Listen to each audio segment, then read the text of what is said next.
estimados ou estimadas, aqui estamos nós novamente para avaliar o cenário político do Brasil e nós vamos avaliar hoje, na verdade, os 100 dias do governo Bolsonaro. E eu começo afirmando que é comum no meio político aguardar os 100 primeiros dias de um governo para poder fazer algum certo tipo de avaliação, vislumbrar os rumos, as ideias e o projeto que esse mesmo governo seguirá. Em relação ao governo Bolsonaro, isso é o que nós não temos por enquanto, nesse momento, segundo a minha leitura. O que temos é um total desapontamento de uma boa parte dos eleitorados ou dos eleitores que votaram em Bolsonaro, somados ao agravamento do pessimismo já daqueles que, de uma certa maneira, já entendiam que o Bolsonaro não tinha as características próprias ou as qualidades para ser um bom presidente. No meu ponto de vista, então, essa lua de mel entre o governo e os seus eleitores já, de certa maneira, já tem se esgotado. E eu começo dizendo assim que talvez esse final dessa lua de mel provém de boa parte dos desmandos do governo e a partir das excentricidades de boa parte dos ministros, mais as atrapalhadas do governo Bolsonaro, revelam que é um governo improvisado, sim, onde nem mesmo o próprio presidente se sente capacitado para exercer tal cargo, e ele mesmo reconheceu a sua própria inaptidão, na verdade, para o cargo que ocupa, quando ele afirmou, entre aspas, desculpem as caneladas, não nasci para ser presidente, nasci para ser militar. Tanto é que ele foi muito cedo expulso também do quadro militar, então nem isso ele, na verdade, teve vocação. Surpreende uma afirmação dessa de alguém que por mais de 30 anos esteve, na verdade, no centro do poder. Todo mundo sabe que Bolsonaro foi deputado federal por quase 30 anos.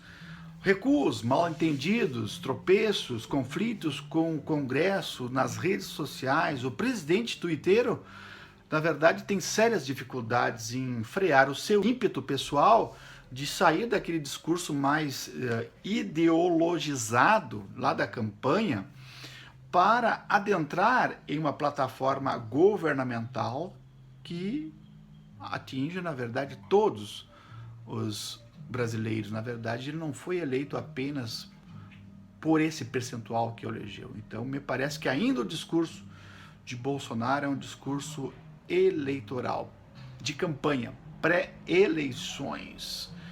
Após 100 dias, as ações do governo se transformaram concretamente e, vamos assim dizer, colocar o brasão da República na capa dos passaportes. Abrir uma loja em Israel, acabar com o horário de verão e eliminar as tomadas de 3 pinos. Mesmo assim, Bolsonaro comemora os 100 dias de governo hoje, dizendo que 95% de suas metas foram cumpridas. Porém, os eleitores mais atentos já perceberam que os vacilos e erros se mostram um tanto preocupados com os rumos do governo. Segundo a pesquisa Datafolha do domingo passado, divulgado dia 7, os índices de aprovação na largada do governo Bolsonaro é menor de que qualquer presidente eleito após o período da redemocratização de 1985. 3 em cada 5 brasileiros consideram que o presidente faz menos do que se esperava. Significa 61% das pessoas ouvidas. Aumentou também o pessimismo dos brasileiros em relação à corrupção, percentual que antes era de 19%, agora está em 40%, principalmente entre os mais jovens, mulheres e os nordestinos. Acredito, então, que a corrupção tende a se agravar. Além de ler um gráfico que mostra que ele é menos inteligente em relação a Dilma e Lula, Bolsonaro, na verdade, respondeu à imagem postando no Twitter uma gargalhada. KKKKK. Tem-se dúvida se Bolsonaro riu por concordar ou não com, com esses dados, ou ele riu por não ter entendido os números. Essa é a grande dúvida. Perguntado sobre a sua avaliação sobre a pesquisa do Datafolha, Bolsonaro preferiu argumentar assim, abre aspas, não vou responder, ou melhor, não vou perder tempo para comentar pesquisa do Datafolha. Bom, as barbaridades promovidas pelo governo Bolsonaro em termos econômicos levaram, de certa forma, a China, o grande país, que é o maior percentual comercial do país, a reduzir as suas compras, principalmente da carne e do soja, em decorrência de um uso bastante abusivo de agrotóxicos. Somente nos primeiros 66 dias deste ano foram 86 novas substâncias liberadas no país e muitas delas, desses agrotóxicos, dessas substâncias, já foram banidas em boa parte do mundo. Além de ser uma bomba relógio em termos de saúde pública, este ato sim impactará de uma forma até direta sim, nas exportações brasileiras. O retrocesso ambiental com o IBAMA foi atacado pelo presidente após... o IBAMA está sendo atacado, violentado, funcionários demitidos, cortando recursos e também diminuindo atribuições. Também o IBGE, Instituto Brasileiro de Geografia e Estatística, reconhecido, uma grande instituição, também foi sendo atacado pelo presidente por divulgar os números do desemprego no país.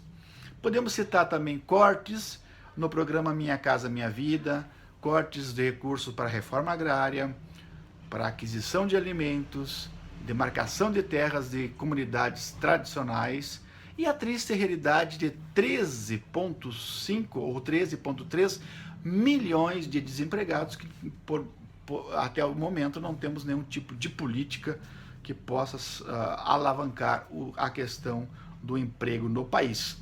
Sem contar também, 1 milhão de contratos do FIES estão atrasados e milhões de pessoas estão necessitando, na verdade, de uma política de saúde pública, no caso, agravado ainda mais pela crise, na verdade, do programa Mais Médico, que grande parte dos médicos que foram contratados no programa nacionais não ficaram nos seus postos. No entanto, o pior dos erros, no meu ponto de vista,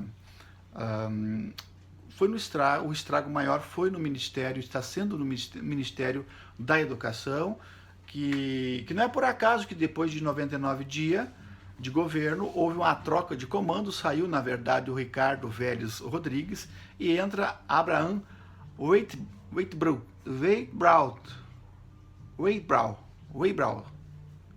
Perdão, eu não consigo pronunciar. Weintraub. Se o novo ministro confirmar as ideias que defende em palestras e vídeos nas redes sociais, com o seu diversionismo e também a sua cruzada ideológica contra o comunismo, podemos contar com a continuidade das trapalhadas e quem sabe até a perda de um ano letivo aí tão importante, numa pasta tão importante para o desenvolvimento do país. Para terminar, de tantas pérolas ditas pelo presidente e seus ministros, agora temos as últimas duas. A ministra Veneno da Agricultura e do Abastecimento, Tereza Cristina, que é do DEM, ela afirmou que, abre aspas, os brasileiros não passam fome porque tem mangas nas suas cidades para comer.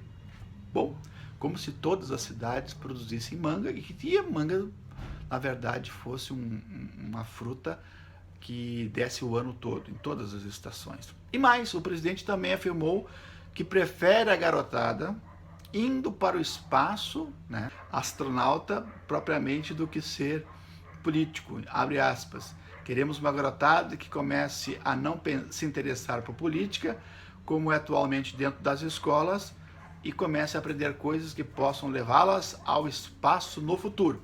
Bom, pelo visto, quem está indo para o futuro, quem está indo para o espaço já no presente, somos nós, eleitores e brasileiros de um modo geral. Essa é a minha leitura desse momento, bastante, nem tanto pessimista, porque o pessimista é um pouco chato, nem tanto otimista que possa ser ingênuo, como diz o Ariano Suassuna. Ele diz que devemos ser realistas, esperançosos. Se você gostou do vídeo, dê seu joinha e nos ajude a divulgar o nosso canal em suas redes sociais. Um abraço, até logo mais.